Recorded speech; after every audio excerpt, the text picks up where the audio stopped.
And looking at Danico Autry, he's just a couple years removed from a 9-sack season. And although he's been starting at the 3 tech, I think he was probably more 60-40 lined up off the edge that year.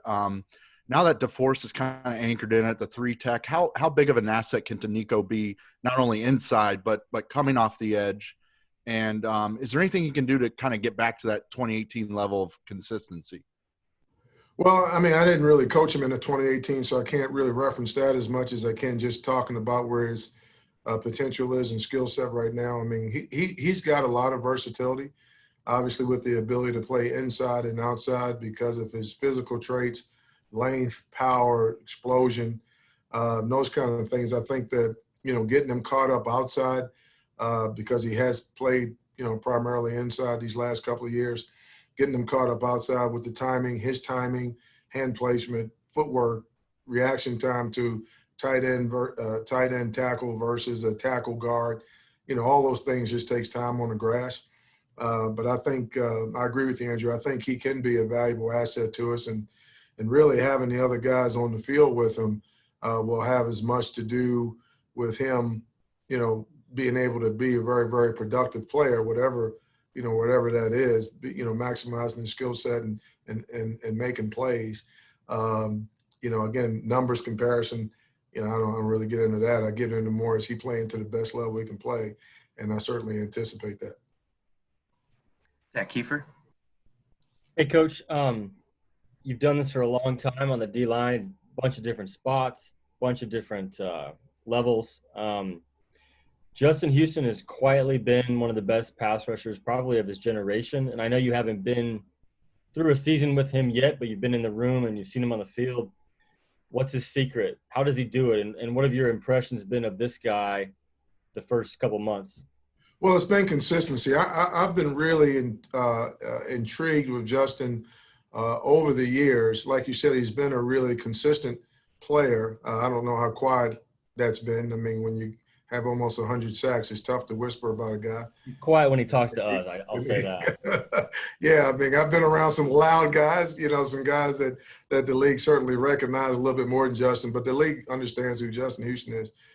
Trust and believe that. And I certainly, as a coach in the league and looked at him in college, coming out of the University of Georgia and, looking at where he's been and how he's done it in the different positions he's done it from. And, the key has been just his consistency. I mean, he understands who he is as a football player. He understands who he is as a pass rusher. You see him even in these walkthroughs at the tempo we do him, going through those same mechanics of what makes him really good.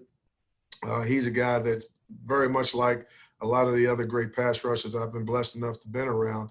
He understands he doesn't have to do 1,000 different things, but if you do a couple of things really, really well, then you can be productive.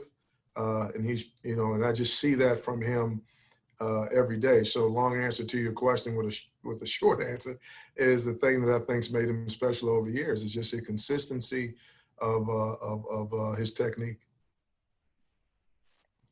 Kevin Bowen. Hey, Coach. When you get to third down and you put out your package there, is it simply I want the 4 best rushers on the field and I'll figure it out, or is it I need to find how guys play off each other, those sorts of things? Well, it starts with the first thing, Kevin. It's okay, who are the guys that we feel like have the best opportunity to get to the quarterback? But not every great pass rusher can be a great pass rusher from every position. So it is a little bit of, finding guys who are productive inside versus outside, finding those guys who can play, who's got the versatility to be a productive player on the left and the right. Going into the season, I love to match guys up. The places I've been when we've had the most success disrupting the quarterback have been places where we've had players that feel comfortable rushing from a number of different spots. I even had that philosophy in college back in the day with Georgia Tech, where Georgia Tech too, way back then, but at Mississippi State most recently, where we had a couple of those All-Americans that we could move around and do some things. So having the ability for guys to feel comfortable attacking the quarterback from different spots gives you a tremendous amount of flexibility as a coach. And certainly Coach Eberflus and I are going to find out the best places for these guys to be productive and, hopefully put a tremendous amount of pressure on the quarterback. And then one follow-up, obviously you've got really good depth on paper. It seems like when you're cutting down your group, how much will versatility play into that? Quite a bit, but it'd be more just their ability to produce. I mean, defensive line, is always the spearhead of the defense. There's in the history of football never been a great defense without a great defensive line, and we certainly anticipate having a great defense here. So, getting guys in position to be productive, is going to be first and foremost. Who are the playmakers? All right, let's first make sure those guys earn their way on the roster. And then once they get on the roster, find out, what they can do. You know what I mean? So obviously we're not going to cut our nose and spite our face and not play this guy because he can't do, maybe X number of things where he may be one of our most productive guys. Okay, we'll put him in that spot where he can make plays, and then we'll fit the other pieces around other guys. As I mentioned earlier, as a coach, I'd love to have total flexibility, from whoever, we put in the game, but that hasn't been my reality. But in the past, we certainly have had a number of guys that we could move around and make plays with them. Phil B. Thank you, Coach, for your time. You got a lot of young edge rusher wannabes, I guess, if you will. Toure, Banagoo, Lewis, Muhammad. I'm not talking about the guys that we expect to start, but maybe the guys vying for snaps. What's your continual message to these guys that are maybe fighting for their NFL lives, so to speak?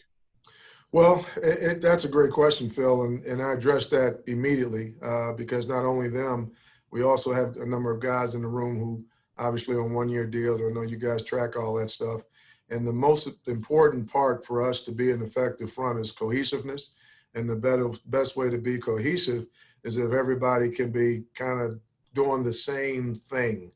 And that same thing is developing to be the best that they can be.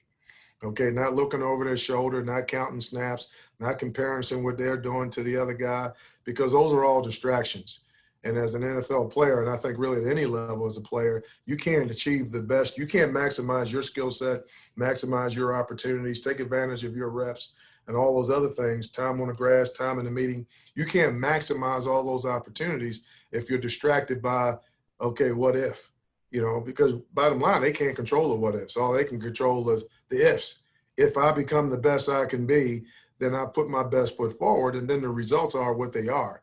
And if they're good, they're good. If they're not as good, at least you can go look yourself in the mirror and say, all right, I gave it my best. This is the best I have. This is the best I can be. And you really have no regrets. You might have disappointment, but you have no regrets.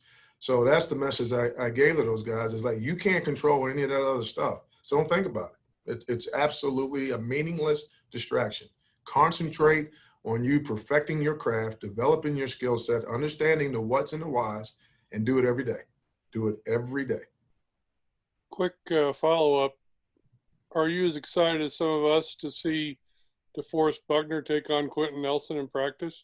Not particularly, because he hasn't had to play Quentin in the game. So, and I don't mean to like piss on the parade. Oh, Coach, we were so excited.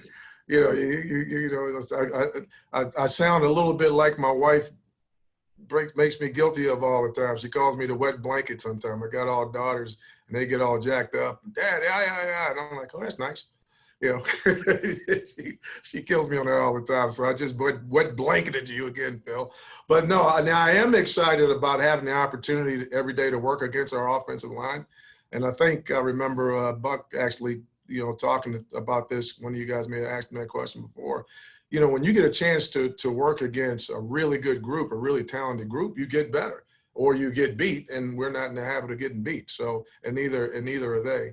So I think the opportunity to compete against a really talented group of guys, whether it's, Q or Ryan. I mean, Ryan, I think, does some tremendous things that's going to really help Grover become a better player. We were talking about that some today, or an experienced guy like Anthony and the different ways that he and Justin can develop each other, even at their advanced, status, advanced years in the league.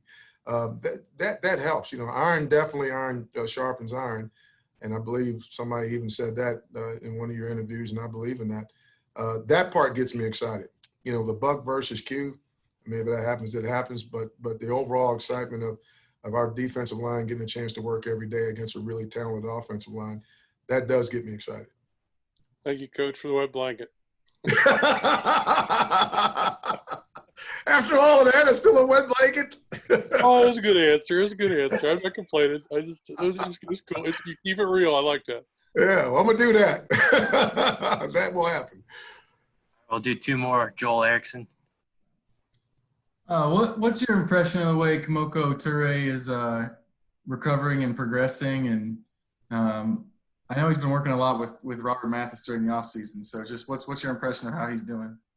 Well, what excites me is more so than really his progress. Because to be honest with you, I don't really kind of get into that as a coach. You're either available or you aren't. It's kind of no in between for me because it becomes a distraction for me. So, just like I tell the players, don't get distracted by things you can't control. I try to, practice, try to put that into practice. But what does excite me about Kamoko is his excitement to learn.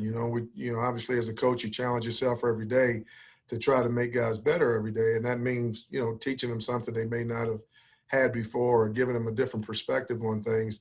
And Kimo and I have really kind of had a good relationship that way. There are quite a few things maybe that was taught to him before. He just didn't understand it a certain way.